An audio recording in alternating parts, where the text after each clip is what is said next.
आपको सिर्फ जितना वोट मिलेंगे, भोजराज सिंह से निवेदन है आपकी स्वागत की कड़ी को आगे बढ़ाए। मामू सिंह उप सरपंच निवेदन है आप भी स्वागत की कड़ी को आगे बढ़ाते रहे। रिचपाल सिंह सनोप, मोहन सिंह, गिरधारी सिंह जी सूबेदार,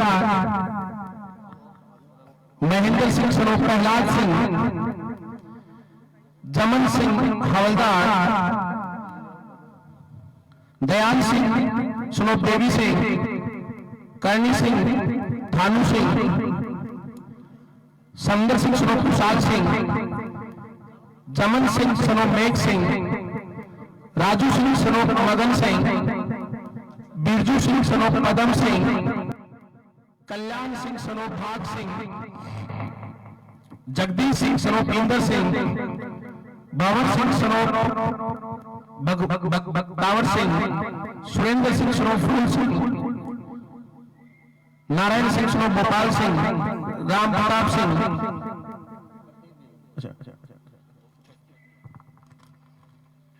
झाबरमल जी,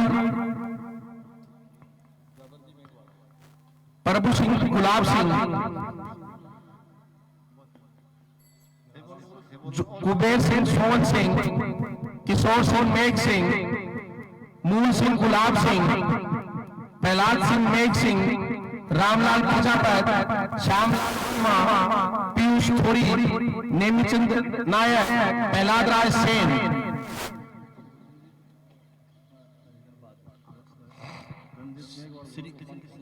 श्री किशन सिंह,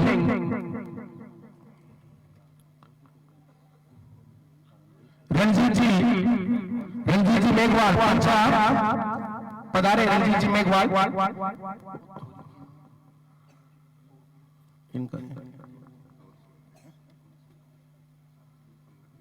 दूर सिंह, बहादुर सिंह, कौन बेटे बताओ पूछो ठीक है बता रहे। उमेद सिंह, मूल सिंह जी,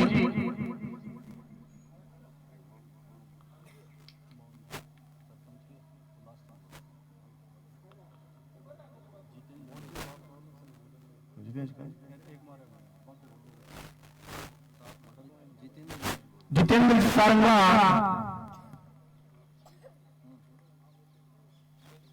उमेद सिंह जी आप भी बता रहे। धोड़ाराम जी मेघवाल, धोड़ाराम जी मेघवाल, आ जाओ आगे आ जाओ, चप्पल पर आ जाओ, कोई बात नहीं।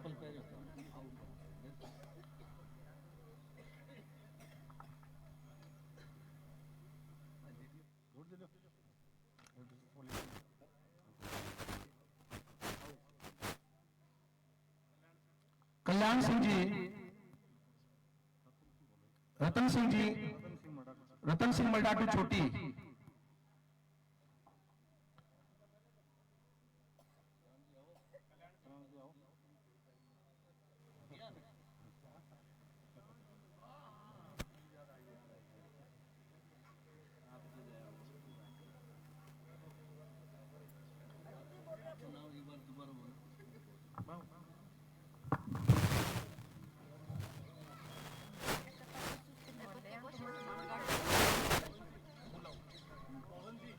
मोहन जी,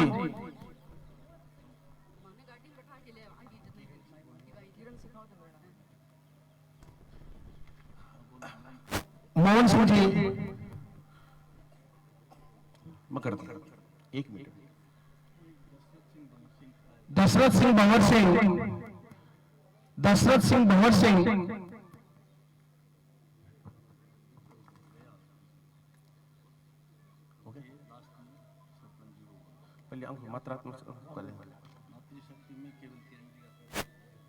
आदरणीय किरण जी जिन्होंने मातृ शक्ति के रूप में हमारे मध्य विराजित है, प्रयास करके महिलाओं के लेके आए, निवेदन है कि आप भी स्वागत करें, वो यहाँ पे विराजित। आदरणीय किरण जी,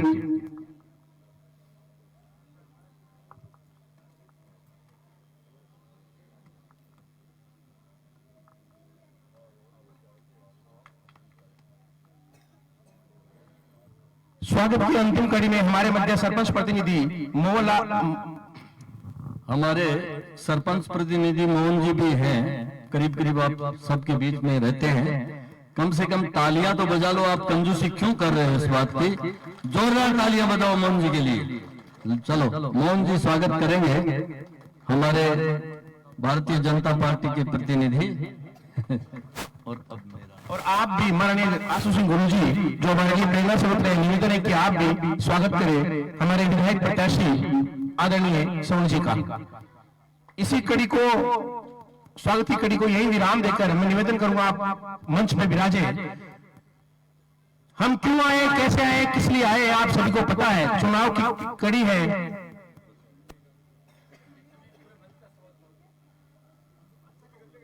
मोहन जी आप कर दो। नहीं मैं तो एक ही बात, मेरे गांव है, कोई दिक्कत नहीं।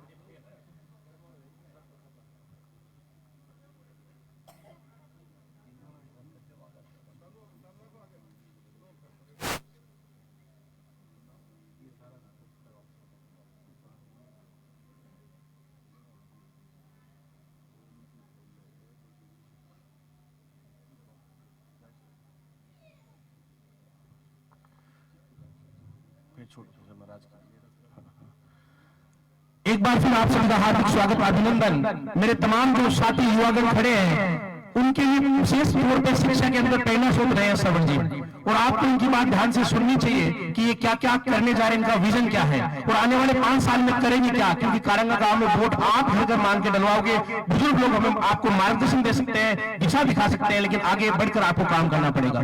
तमाम गाँव की तरफ से यहाँ से मैं आदरणीय आशु सिंह गुरु जी से आग्रह करूंगा कि इनको गाइड करें, बताएं और हम क्या करने वाले हैं, कैसे आगे बढ़ने वाले हैं, इस पर विचार करें। आदरणीय गुरु जी आशु सिंह जी।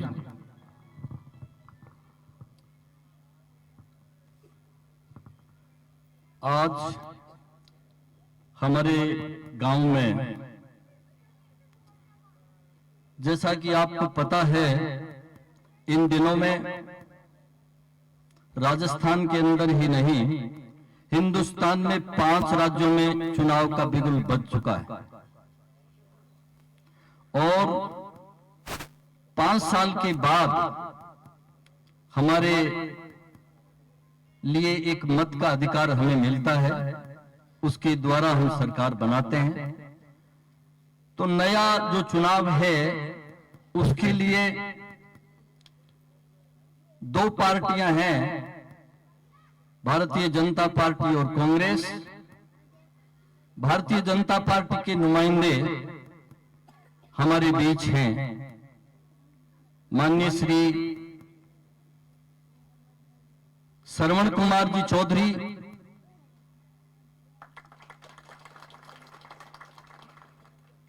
मैं सामूहिक रूप से ही सम्मानित मंच कहकर अपनी बात शुरू करना चाहता हूं।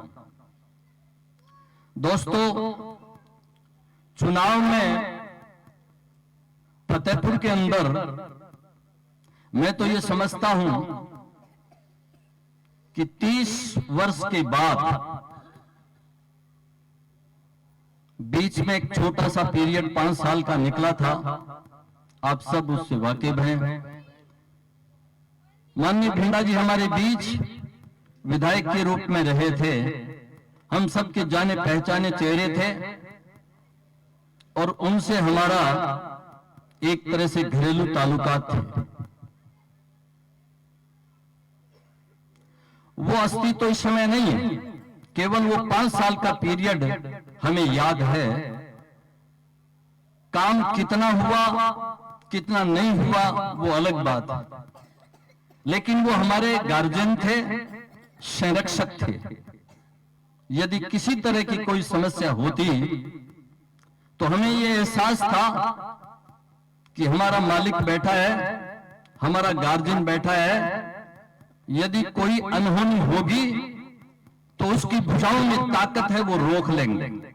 और इतने हम उदंडी हैं भी नहीं। मैं बता देना चाहता हूं, ये अनुशासित गांव है, फौजियों का गांव है। प्रथम विश्व युद्ध से लेकर भारत चाइना युद्ध तक यहां के सैनिकों ने अपनी कुर्बानियां दी हैं। मित्रों, लेकिन इस पीरियड में 30 साल के दशक में, वैसे तो लंबा है इतिहास, प्रजातंत्र का इतिहास लंबा है। 47 में हम आजाद हुए और 47 के बाद अब ये 2023 चल रहा है। ये यात्रा लंबी है, 70-75 वर्ष की ये यात्रा है। लेकिन इस यात्रा में यदि हम देखें तो 70 नहीं, कम से कम 60 वर्ष का पीरियड कांग्रेस के खाते में जाता है। और हमने देखा है, कांग्रेस के काल को देखा है, उस कालखंड को देखा है और उस कालखंड के कुकृत्यों को हमने झेला है। हमारे गांव को करीब करीब जनसंख्या मानकर इस गांव के अंदर विकास का जो आयाम होना चाहिए था वो नहीं हुआ। लेकिन हम वही हैं, हमारे पूर्वजों की आन बान शान, उनकी जो विचारधारा थी, आज भी हम उसी विचारधारा पर एडिक्ट हैं। देखते हैं ये कितने दिनों तक हमें वंचित रखते हैं। कभी तो कोई सवेरा होगा निश्चित रूप से। और मैं ये बता देना चाहता हूं, मुझे ऐसा लगता है कि ये सवेरा होने वाला है। मित्रों, कई बार देखते हैं बड़ी हास्यास्पद बातें लगती हैं। लोग कांग्रेस की कपोल कल्पित बातों में आ जाते हैं। अभी पिछले दिनों अशोक जी गहलोत के स्टेटमेंट आए थे, हमारे वसुंधरा जी के लिए उन्होंने बोला है, मैं पता नहीं ये किस धारा से अपने आप को बदलना चाहते हैं, वोट लेना चाहते हैं। वो वसुंधरा जी पर तरस कर रहे हैं कि मेरी वजह से वसुंधरा जी को पीड़ा नहीं होनी चाहिए। ये भारतीय जनता पार्टी है। आप अपनी पार्टी की बात करिए, वसुंधरा जी कौन है, कैसी है और उनके प्रति हमारी कैसी श्रद्धा है, ये भारतीय जनता पार्टी का कार्यकर्ता जानता है। आपको इस पाठ को पढ़ाने की जरूरत नहीं है, हम जानते हैं इस बात को। ये क्यों कहा जा रहा है? ये हमारे अंदर विग्रह पैदा करने के लिए कहा जा रहा है, भ्रम पैदा करने के लिए कहा जा रहा है कि मोदी जी की और वसुंधरा जी की कुछ अनबन है। 1% भी नहीं है, लेकिन ये मिथ्या बातें कह कहकर ही कांग्रेस ने हमेशा अपना राज किया है बंधु। चाहे वो किसी भी मामले को हम ले लें, मंदिर के मामले को ले लें, चाहे धारा 370 को ले लें, ये समस्याएं थी देश के अंदर। धारा 370 नासूर थी इस देश में। कश्मीर हमारा अभिन्न अंग था, कश्मीर उसी तरह से हमारे देश में विलीन हुआ था, लेकिन उसको टाला गया और वो टालने वाली पार्टी और नहीं कांग्रेस थी। और कांग्रेस के अंदर तत्कालीन प्रधानमंत्री पंडित जवाहरलाल नेहरू इसके लिए दोषी थे। उस कोड को हम सहते रहे, उस दर्द को हम झेलते रहे। लेकिन समय बदलता है दोस्तों, समय इंतजार करता है और किसी महापुरुष का इंतजार करता है। बड़े काम बड़े लोग ही किया करते हैं और वो करके दिखाया हमारे आदरणीय प्रधानमंत्री मोदी जी ने। चुटकियों के अंदर किया। जो डरा करते थे, जो कहा करते थे कि धारा 370 को यदि जरा भी टच किया गया तो देश में खून की नदियां बह जाएंगी, चूर तक नहीं हुआ, पत्ता नहीं हुआ, धारा 370 हट गई। और आज हम देख रहे हैं उस कश्मीर में अमन चैन है दोस्तों, अमन चैन है। कश्मीर के अंदर जब हमारे फौजी भाई रहा करते थे, बड़ी दुखद स्थिति थी, बयां नहीं की जा सकती। हमारा सैनिक वहां सीमाओं की रक्षा के लिए प्रहरी बनकर काम करते थे। बीच में भी अगर कहीं बाजार में होते तो वहां के लोग पत्थर मारा करते थे, पत्थर। वो पत्थर बंद हुए हैं। क्यों? कि जुबान उनकी बंद थी, हाथ उनके बंद थे, उनके बारूद को वो झेला करते थे। किसके लिए? इस मातृभूमि की रक्षा के लिए। इन्होंने कभी इस देश की मिट्टी को मातृभूमि समझा ही नहीं, इसको मिट्टी का ढेला समझा और केवल इस पर केवल राज करने के लिए करते रहे। 47 की त्रासदी हमें याद है मित्रों। 47 के अंदर वो खूनी संघर्ष आज भी जब हम देखते हैं उन पुराने सीनों को तो अंदर से दिल दहल उठता है। आपको पता होना चाहिए, कभी देखिए आजादी के वो सीन आते हैं, कभी कभी देखिए वो कितना दर्दनाक हादसा था, कितनी दर्दनाक स्थिति थी। ट्रेनें भरी गई वहां से काट काट करके, और भर करके ट्रेनों को वहां लिख दिया गया पोस्टर बनाकर, आजादी का पहला तोहफा। ये कितना दर्दनाक दृश्य था। अपना घर छूट गया, सब कुछ तबाह हो गया, बेचारे चल करके जान बचाने के लिए आए, शरणार्थी बनकर आए, और आज वहां जो रह रहे हैं उनकी कैसी दशा हम देखते हैं।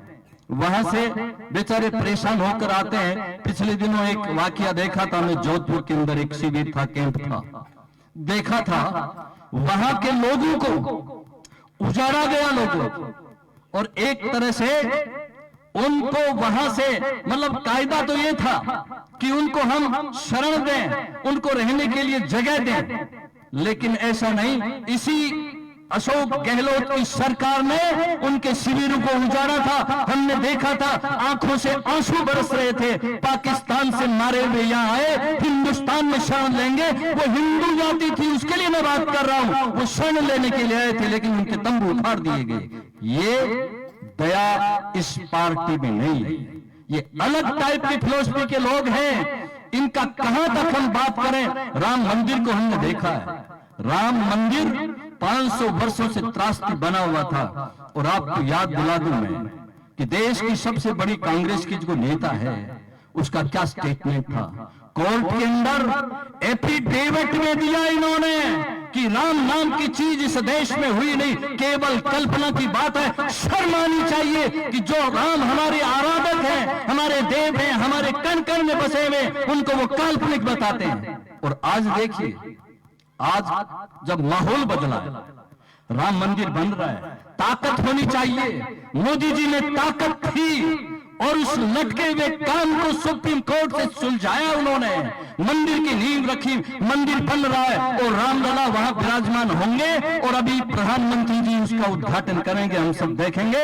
ये भावी भारत है, ये नया भारत है। लेकिन अब जब मंदिर बन रहा है, पहले कहा करते थे, हम लोगों पर एक तरह से वो त्रस्त किया करते थे, हमें व्यंग्यात्मक भाषा में बोला करते थे कि हम मंदिर वहीं बनाएंगे लेकिन तिथि नहीं बताएंगे। लेकिन मैं बता देना चाहता हूं उन कांग्रेस के लोग यदि मेरी आवाज सुन रहे हैं तो वो सुन लें, वो मंदिर वहीं बन रहा है और अब उद्घाटन होने वाला है। इसलिए मैं बता देना चाहता हूं, कितनी कितनी बातें मैं बताऊं। कांग्रेस का इतिहास कभी राष्ट्रवादी नहीं रहा, और 2014 के बाद वैसे तो हमारी जो विचारधारा थी, हमारी विचारधारा राष्ट्रवाद की विचारधारा थी, और हमने सरकारों की बलि दी है इसी राष्ट्रवाद के खातिर।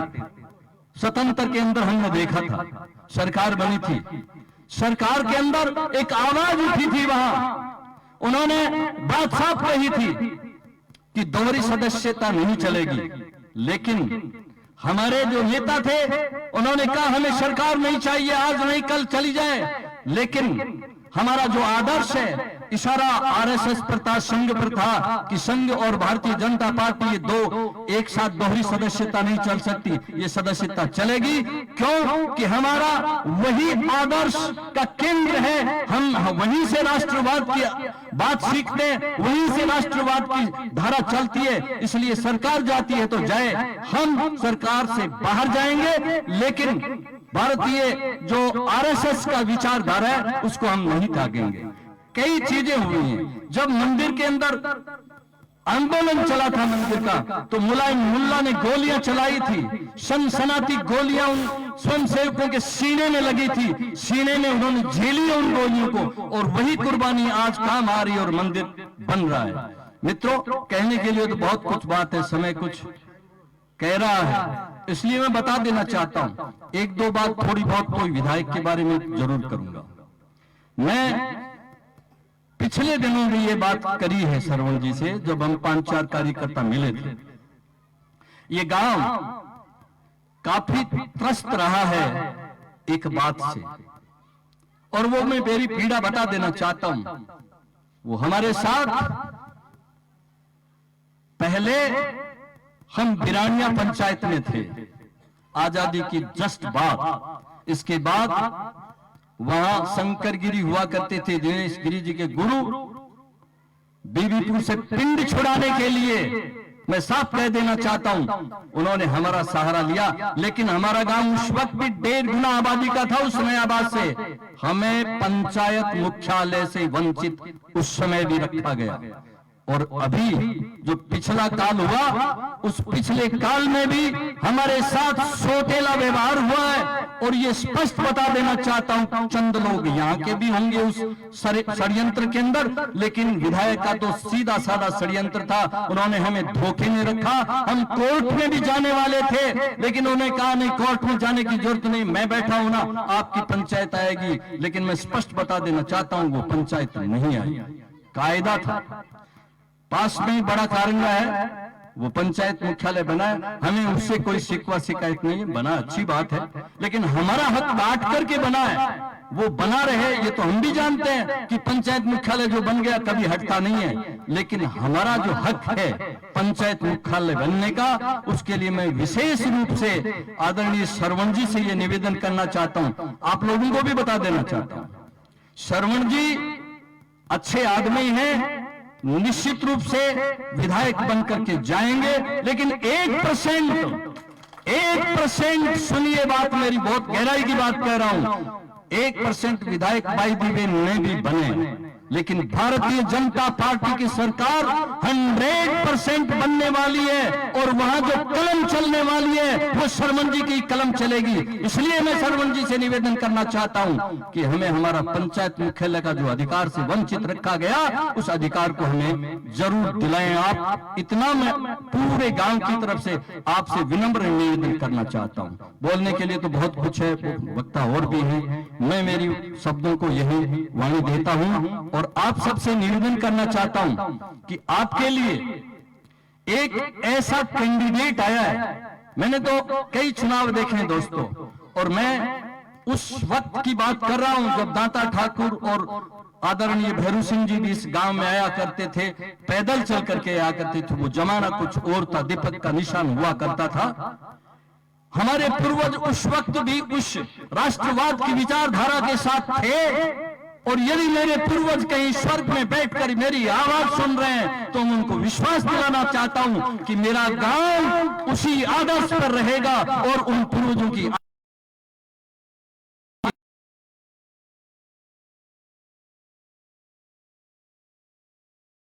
कई दिनों बाद विधानसभा के अंदर बोलने के लिए मैं पूछना चाहता हूं, पहले 3 बार रहे विधायक भंवरू खां जी, इसके बाद में ये रहे, इससे पहले वो स्वर्ग में अलविदा हो गए आलम अली खान भी रहे हैं। लेकिन एक हिस्ट्री होती है विधानसभा की, वहां बोलने का कुछ तकाजा होता है और विकास उसी आवाज पर ही निर्भर करता है कि अपनी तहसील को, अपनी कॉन्स्टिट्यूएंसी को वो किस तरह से आगे बढ़ाए। लेकिन पीछे के इतिहास को खोल करके देख लो, क्या इन लोगों ने कभी विधानसभा में कोई आवाज रखी है? नहीं रखी है। मैं साफ बता देना चाहता हूं, तो ऐसे विधायकों से दूर रहिए।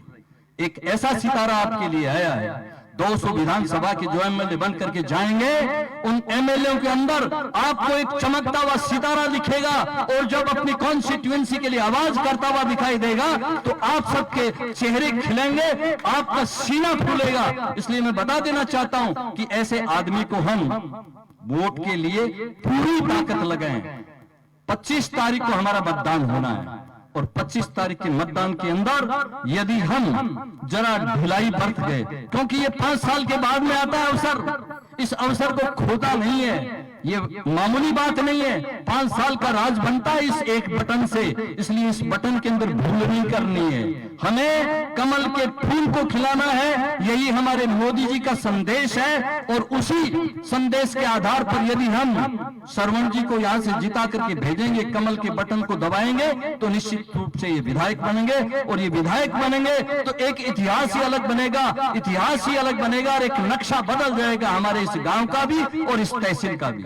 इसलिए हमें जागरूक रहना है, अभी समय है। प्रत्येक व्यक्ति को एक दूसरे को कन्विंस करते हुए आपस के मतभेद भुलाकर हमें भारतीय जनता पार्टी को विजयी बनाना है। मैं समझता हूं आप सब ऐसा करेंगे। बटन दबाते समय निश्चित रूप से श्रवण जी के चेहरे को, कमल के फूल को याद रखेंगे। जय हिंद, जय भारत।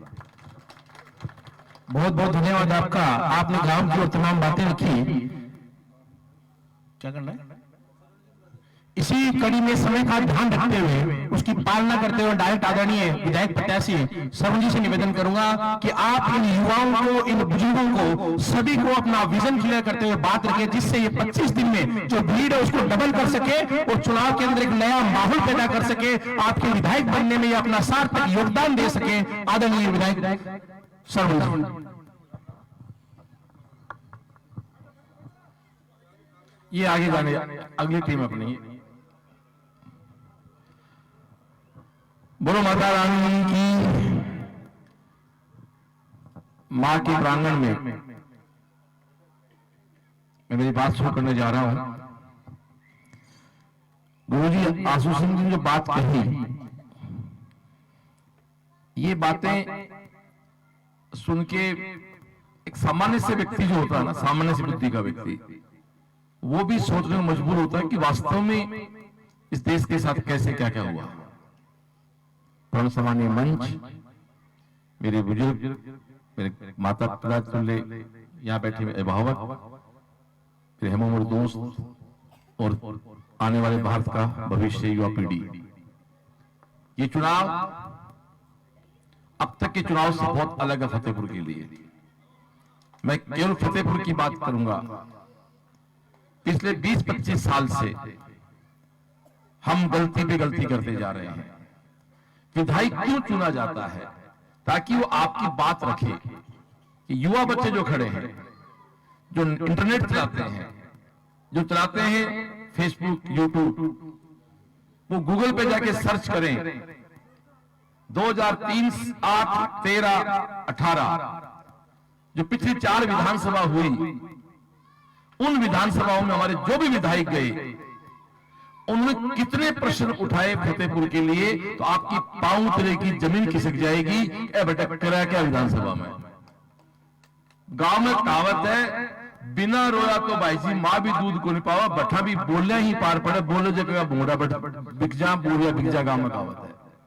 मैं तानसों पर वादो करूं और विश्वास दिलास करूं कि यदि थे मन योग्य बना दोगा तो थाने यहाँ बड़ा लाड आओगे मेरे पर, छोटा ना एक रिस्पेक्ट आओगे कि यार वोट सही जगह डालो, आदमी खड़ो चोखो लाकर बोले भी चोखो बैठा। अब मत विश्वास करो, कारण मैं एक ट्रेडिशनल बिजनेस करके नहीं आया हूं, मैं परंपरागत काम कर को नहीं आया हूं। मैंने आज के 28 साल पहले सीकर में एक सपना देखा कि यहां नीट और जेई की कोचिंग खोलूंगा और हर गांव से डॉक्टर बनाऊंगा, इंजीनियर बनाऊंगा। लोग हंसते थे, मैं बड़ा मजाक का पात्र था। जैसे अभी मुझे टिकट दी पार्टी ने, तो पार्टी के जो आला कमान हैं, पार्टी के जो उच्च पदों में बैठे लोग हैं, उनके फैसले पे भी उन कुछ मंद बुद्धि लोगों ने वैसे मजाक बनाया, तो मुझे लगा मंद बुद्धि लोग अभी दुनिया में खत्म नहीं हुए हैं।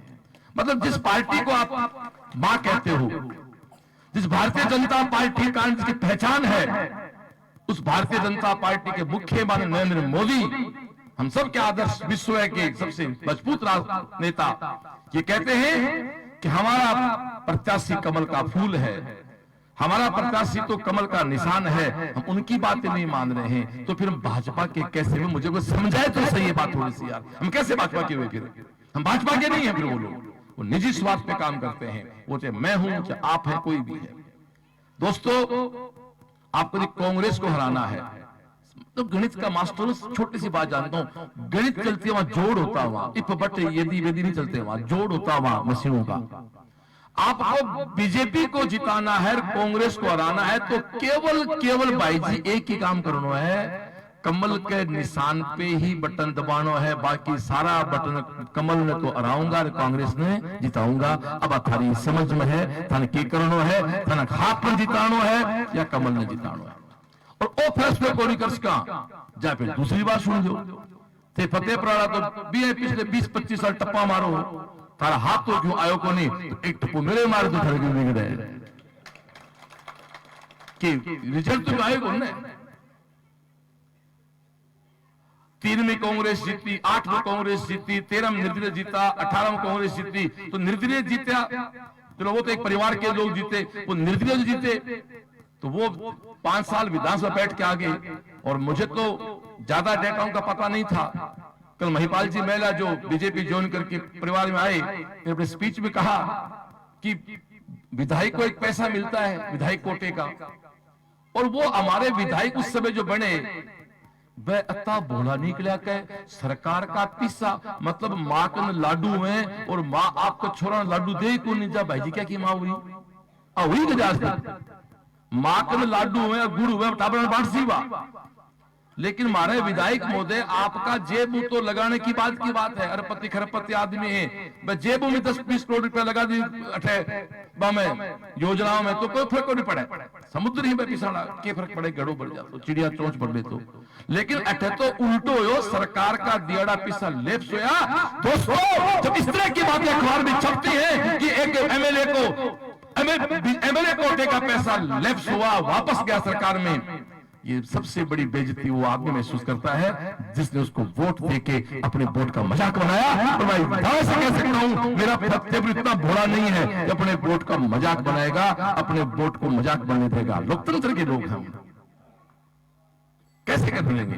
हो सकता है कुछ सालों पहले हम इतने अवेयर नहीं होंगे, आदमी टावर गोद जद ले, खुद का टावर नहीं हुए। अब थारा फतेहपुर का जन्म जाया अतः योग्य ही कि आपका घर में खुद संभाल सके हैं, इसलिए अपन जरूरत को कोई की। मैं एक ही बात करना चाहता हूं, मेरे साथ सब बैठे हैं, महिपाल जी अभी जो लिखे हमारे काका हरलाल जी किसान नेता फतेहपुर में, यदि हकीकत बताऊं, मैं काका मेरे फादर के अच्छे दोस्त थे, हमारे तो बड़े मामलो है, मतलब मैं बोला कटे सीकर में होता था, मैंने दरोसा गांव है और बन जाने के एक हरलाल जी किसान नेता है, जाना को नहीं मानद भाई खिलाया विद्या में। हमारे सागे गोवर्धन जी बैठे, मामी जी कटारिया के कोचिंग खोलता है, आपको फक्र था। वो लोग जो आज मुझे कहते लुटेरा है, वही लोग कहते थे कि फतेहपुर का आन बान शान श्रवण आपके निजी स्वार्थ पे चोट होगी तो लुटेरे हो गए। मजा नहीं आया बात का, मजा नहीं आया। मैं इस मंदिर के प्रांगण में और से गांव में जहां भैरव सिंह बाबोसा के सब चाहने वाले हैं, उनका राजनीति में एक डायलॉग है जिनका उस एक डायलॉग से उनका दीवाना हूं कि राजनीति में मतभेद हो सकता है, मन भेद नहीं होना चाहिए आदमी का। मन भेद क्या, लोकतंत्र है यार, मन भेद की बात नहीं होनी चाहिए। मतभेद होता है, मतभेद पिता पुत्र के बीच हो सकता है, होना भी चाहिए। पिता की अपनी सोच है, पुत्र की अपनी सोच है, इससे मनभेद कहां से आ गया? पिता अपनी सोचेगा, पुत्र अपनी सोचेगा। मैं तो स्पष्ट कहता हूं, 2 पीढ़ियां हैं तो 2 पीढ़ी की सोच एक हो ही कह सकती है। 50 साल का पिता और 30 साल के बेटे के विचार कैसे मिल सकते हैं साहब? मिलने भी नहीं चाहिए। फिर प्रगति कहां हुई? यदि पिता और पुत्र के बहुत अलग इज्जत अलग चीज है, विचार मिल गए तो फिर पिता पुत्र का प्रोग्रेस घर में डेवलपमेंट कहां से आया? तो आप सबसे निवेदन है, नया फतेहपुर बनाएंगे। और अभी बात कही आसू जी, मतलब मैं तो साहब सही बताऊं, पहले मेरो भयम हुआ कर तो महिपाल गोवर्धन आता कोचिंग में ठेके काम कर लेता कि नहीं यार घूमो काम तो कोचिंग में करा। अब मन बेरो पड़ो बाड़ो काम तो मैं तो बहुत कम करता, काम तो ठीक ज्यादा हुआ है। मतलब आसू जी गुरु जी आप 70 साल हो गए। परसों रात में 12:30 बजे मन के हैं, 12:30 बजे श्रवण और कोई काम है तो बता दो, मैं खुद शर्मा को घर जाओ, मैं भी सो जाऊं, काम करूं।